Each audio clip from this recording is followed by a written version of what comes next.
Good morning. Welcome to Goddard Space Flight Center in Greenbelt, Maryland. I'm Cheryl Warner in NASA's Office of Communications. We're live from the Robotic Operations Center, where NASA is developing some of the technologies needed for its Asteroid Redirect mission, or ARM. You just saw a short video highlighting the mission, and we have some special guests here today to tell us more about what ARM is, how it will enable our journey to Mars, and help protect our planet.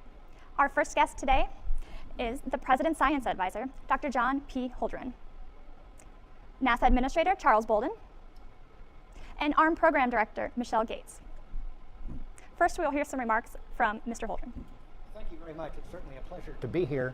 I wanted to put the ARM mission in context of the President's and NASA's vision for expanding the human exploration of space. That vision is ambitious, it's coherent, it's systematic. It has four major pieces. The first piece of that strategy is working with the private sector, working with industry to develop the most cost-effective capacities to expand our presence in space that we possibly can.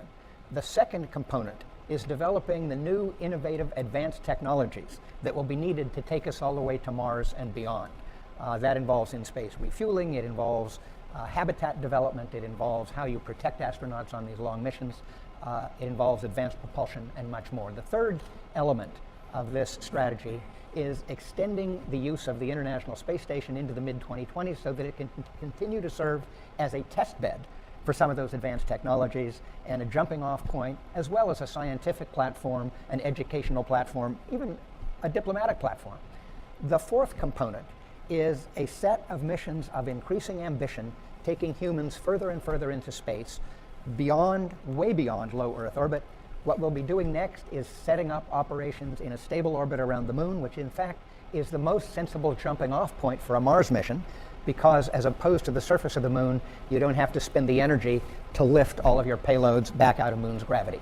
This is a conclusion of, I think, everybody who's looked really carefully at the dynamics and the mechanics of getting to Mars. You do it from a jumping off point in stable orbit around the moon. The ARM mission exploits and will exploit a whole variety of technologies that come together to advance our progress toward the moon. One is human operations in a stable orbit around the moon.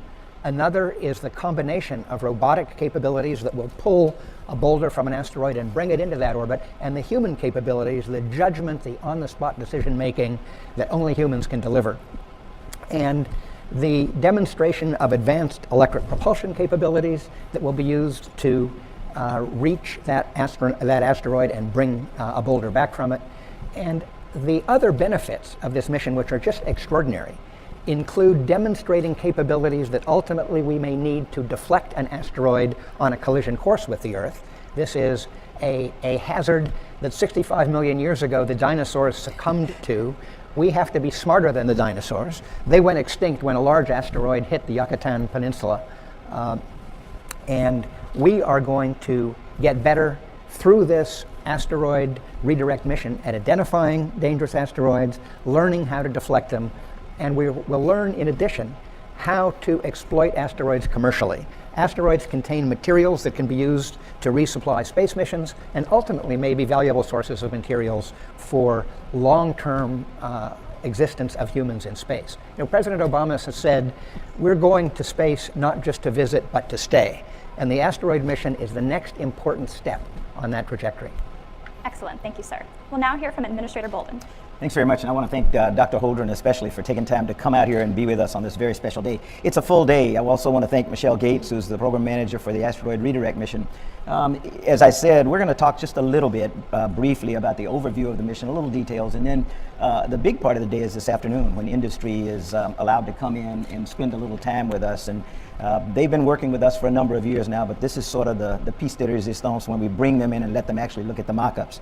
I have to thank also Chris Scalise and the team out here at Goddard for not only hosting and establishing this test facility, but for hosting this particular program. So thanks again to Chris and the team here.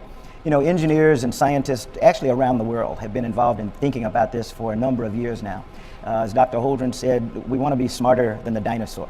And at NASA, what we've tried to do is take a step-by-step incremental approach to being able to get humans to Mars. If you look at how we've arranged it, we have three, I consider them zones in the solar system, and those zones are actually where we live today. We live and work in near Earth orbit. We've been on the International Space Station for almost 16 years, and we have learned a lot, and there's a lot more to be learned, as Dr. Holdren mentioned. The other thing is the next area we want to go is back to the lunar vicinity, and so when we're working on the International Space Station, we just call that the Earth reliant phase. We rely on our home planet. We're hours away, so we can get supplies, we can rescue crews, we can do lots of things.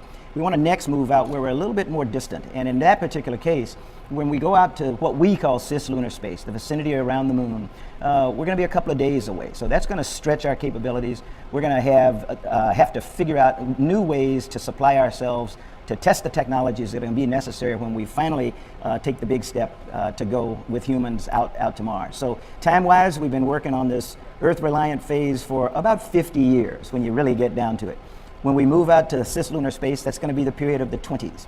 And then when you get to the 30s, then now we're going to be Earth independent. That is a big step. Humans have been dreaming of going to Mars as long as people have been looking up at the sky almost, and we're finally almost there. Some of us can taste it.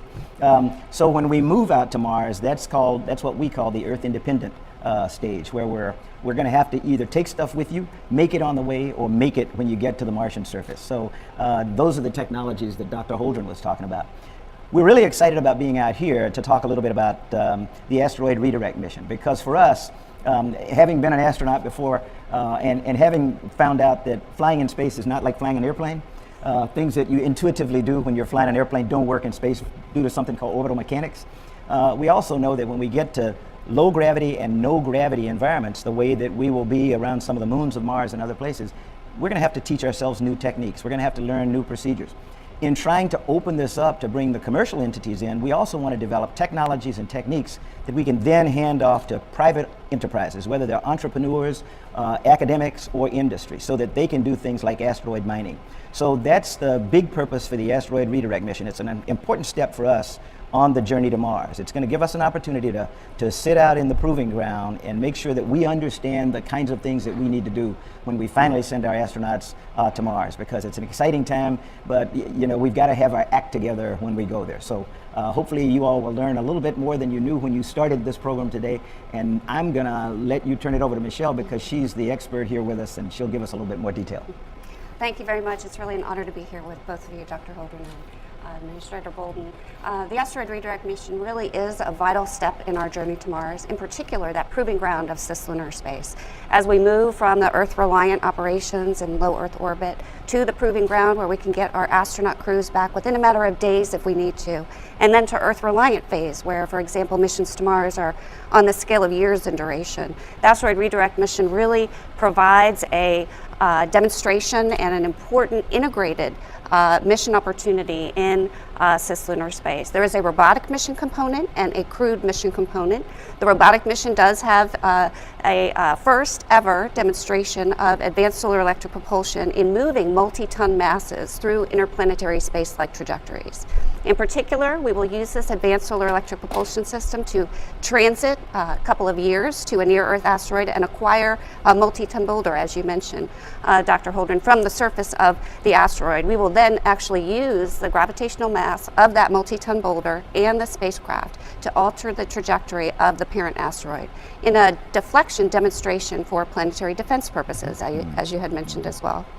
We'll then use the spaceflight system to ferry that multi-ton asteroidal mass back to a gravitationally neutral point in the lunar vicinity, as you mentioned as well.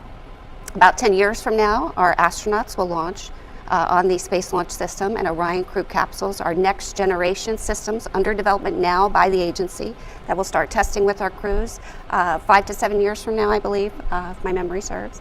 But 10 years from now, our crews will transit the several day trip to the asteroid boulder, multi-ton mass, and the SEP spacecraft, rendezvous with it, and select, extract, and return samples with them in the Orion capsule back here to Earth. Thank you. Great, thank you all. You did a great job explaining to us why the asteroid redirect mission is important to our nation and the journey to Mars. So Michelle, I'm going to ask you a question. Tell us a little bit more about where we actually are in mission formulation. Absolutely. And so the crewed mission segment that I had mentioned is still in pre-formulation. It is planned as an early mission in cislunar space. It's about 25 days to a month in duration, so it's a significant duration for our astronaut crews in the mid-2020s. The robotic mission just received approval for Phase B, which is the phase of spacecraft development in which we baseline a mission design, including spacecraft design, trajectory design, orbital mechanics, mission duration, and all of the technical parameters that define the spacecraft mission. Preliminary design review and baseline is planned for late in 2017, and then a follow-on approval at the agency level for March of 2018. There are many systems under prototype, including the ones you see behind us, the robotic systems for capture. The spacecraft development is ongoing with industry to leverage commercial capabilities that industry can provide to us, as well as provide a path for industry use of advanced solar electric propulsion in the future. Thank you, Michelle. Dr. Holdren, you touched on this a little bit in terms of planetary defense. If you think about an asteroid heading toward Earth, it sounds like something out of the movies, but are we as a nation prepared for that? We are not fully prepared, but we are on a trajectory to get much more so. We've invested increasing resources in detecting asteroids of a dangerous size that could be on a collision course with the Earth. We've had some recent experiences that indicate how challenging this is. In 2013, a smallish asteroid exploded over Siberia with the force of about 400 kilotons or 500 kilotons of TNT. Did a lot of damage on the ground. Something like 1,000 people were injured by flying glass and so on. That explosion was in the range of 30 times bigger than the Hiroshima nuclear bomb. We had in 1908 a much larger asteroid explosion, again over a part of Siberia. Fortunately did not occur over a heavily populated area, but it exploded with the equivalent of multiple megatons of explosive force. So we know that this does happen. It's rare. The impact that occurred in 2013 is estimated to have been a 1 in 100-year event. The impact that occurred in 1908 was estimated to have been a 1 in 1,000-year event. But again, if we are going to be as capable a civilization as our technology allows, we need to be prepared for even those rare events because they could do a lot of damage to the Earth. And as part of that preparation, we have the planetary defense aspects of the asteroid retrieval mission. Again, I would emphasize that the asteroid retrieval mission makes sense in about 5 different ways. It makes sense for science, for better understanding the composition of asteroids and what they can tell us about the origins of the solar system.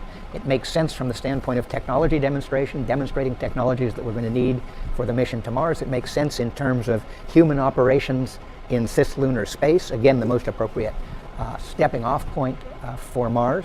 And it makes sense for the possibilities of using asteroids as sources of materials, potentially sources of fuel, sources of water, to resupply space missions and ultimately to meet needs on Earth. So this is a multi-purpose mission, but the planetary defense aspect is one important part of it. Understood, thank you. Administrator Bolden, as we know, the second part of this mission involves sending a crew to the asteroid Boulder. Can you tell us where we are with the development of the systems that will send them there? We're actually going to have an opportunity to talk about some of them this afternoon. One of the things that we're very proud of is the fact that we have the SLS, the Space Launch System, and the Orion crew module that have now been in development. They're off the drawing board. We now are cutting hardware. We've actually flown Orion successfully back in December of 2014. A very successful mission, farther away from Earth than any vehicle intended to carry humans had been in more than 40 years. I love to tell people, come with me to Michoud outside of New Orleans, where you can actually see the barrel sections of the massive Space Launch System now being welded and assembled. We are going to fly the test flight of SLS and Orion mated in 2018. That will be an uncrewed mission out to the vicinity of the moon and orbit several times, and then in the early 2020s we'll put a crew on board Orion and fly that particular mission. In the mid-20s, when I say Michelle and her team are successful in moving the asteroidal mass to cislunar space and to a stable orbit around the moon, we're actually going to allow a crew to attach themselves to the device that some of you can see behind me, and they'll actually use that as an exit way out of Orion onto the asteroidal mass, where they can do experimentation on technology development, on procedures development, And this is a continuation. I talk about step-by-step things all the time. We've actually been doing simulations at the Johnson Space Center, simulations here, simulations at many of our NASA centers.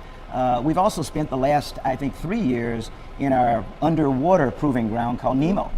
So that has been dedicated to asteroid research, if you will. How do humans attach themselves to an asteroid, which may be no gravity or very low gravity? So we've been coming along up until now, and the mid-2020s will give us an opportunity to really send a crew out to do some of the kinds of things that we think we may have to do when you get out into the Martian environment, where you're distant from Earth, out in the Earth independent phase, where our crews will be much better prepared to do the kinds of operations that they want out there. So it's an incremental, step-by-step approach that we're using. Thank you, sir. Dr. Gates, can you tell us a little bit more about the target asteroid that we have in mind that we're going to visit? Sure, absolutely. And in fact, the science community selected our reference target, which is 2008 EV5. It is a carbonaceous asteroid, believed to be one of potentially 4 types. It is anticipated to be potentially 20% water, volatile rich, and contains the compounds from early formation of the solar system, the record that's only available through certain classes of asteroids. The asteroid has never been visited before, which was a desire of the science community. The resources community, in particular, folks who are interested in using asteroidal resources, asteroidal mining, in situ resources, are very interested in this target as well. And so our mission design work is all being done around this target. Our capture capability prototyping you see behind us is being done with the assumptions of this target. And we have a very lengthy report from the external community, actually, recently out in February of this year. Available on our website, www.nasa.gov/ARM, the FAST report, which is 167 pages of detail, if anyone is interested. Sure, I can add one thing. I can't believe I forgot this, but last week we had an incredible mission that was launched called OSIRIS-REx. Yes. And as I talk about an incremental approach to what we're doing, a lot of the folk who are here at Goddard, because they were essentially the key members of the OSIRIS-REx team, we launched a satellite that is going to make a couple of year transit to another asteroid that is pretty well studied, Bennu. When it gets there, we're going to study that asteroid for about 2 years. We're going to pick landing sites. We're going to do a better characterization of it. And then finally, when we're confident that we know where we want to land and how to do it, the OSIRIS-REx is actually going to take itself down to very close proximity to the surface of Bennu and use a long arm that'll go down, penetrate the surface, and dust and debris and and whatever you want to call it from an asteroid to come up and be captured into a canister that we will then bring back to Earth for subsequent study. So it'll go into what we currently call the lunar repository at the Johnson Space Center, where planetary scientists will be able to take real samples from Bennu and begin to study them. And that will feed in to the subsequent asteroid redirect mission. So everything we do is incrementally planned to support each other. And I did not want to forget about OSIRIS-REx. Thank you for adding that. Very quickly, do you have any last remarks? Because we're going to wrap up here. Dr. Gates? I just encourage folks to visit our website and look at all the recent progress, including with the spacecraft bus, our announcement for partnerships that was just released, the prototyping information on our technologies, and all the benefits of the mission that Dr. Holdren spoke of.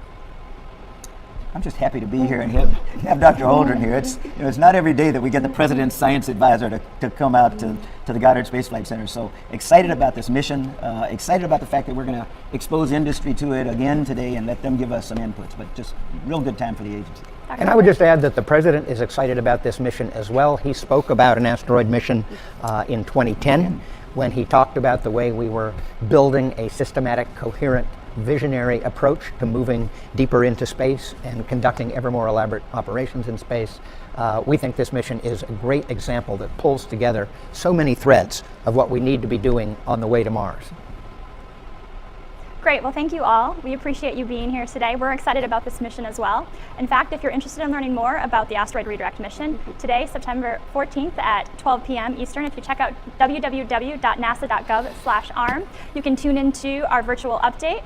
And immediately following that, at 3 p.m. Eastern today, we're going to have a Facebook Live Q&A with more staff to talk about the asteroid redirect mission. Again, check out www.nasa.gov/ARM. Thank you.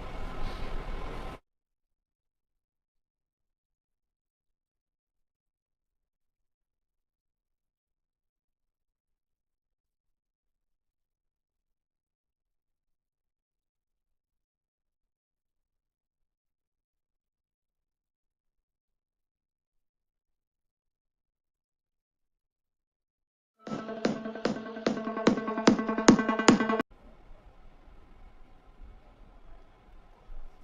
morning. Welcome to Goddard Space Flight Center in Greenbelt, Maryland. I'm Cheryl Warner in NASA's Office of Communications. We're live from the Robotic Operations Center, where NASA is developing some of the technologies needed for its Asteroid Redirect mission, or ARM. You just saw a short video highlighting the mission, and we have some special guests here today to tell us more about what ARM is, how it will enable our journey to Mars, and help protect our planet. Our first guest today is the President's Science Advisor, Dr. John P. Holdren, NASA Administrator Charles Bolden, and ARM Program Director Michelle Gates. First, we'll hear some remarks from Mr. Holdren. Thank you very much. It's certainly a pleasure to be here.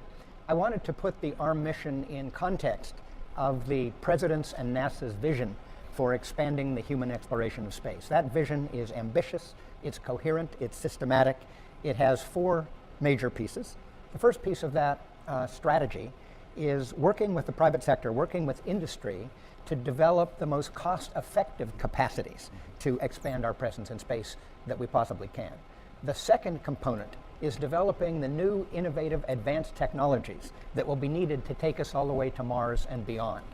That involves in-space refueling, it involves habitat development, it involves how you protect astronauts on these long missions, it involves advanced propulsion, and much more. The third element of this strategy is extending the use of the International Space Station into the mid-2020s so that it can continue to serve as a test bed for some of those advanced technologies and a jumping off point, as well as a scientific platform, an educational platform, even a diplomatic platform.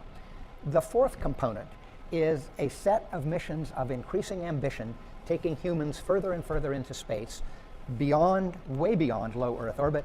What we'll be doing next is setting up operations in a stable orbit around the moon, which in fact is the most sensible jumping off point for a Mars mission, because as opposed to the surface of the moon, you don't have to spend the energy to lift all of your payloads back out of moon's gravity. This is a conclusion of, I think, everybody who's looked really carefully at the dynamics and the mechanics of getting to Mars. You do it from a jumping off point in stable orbit around the moon. The ARM mission exploits and will exploit a whole variety of technologies that come together to advance our progress toward the moon.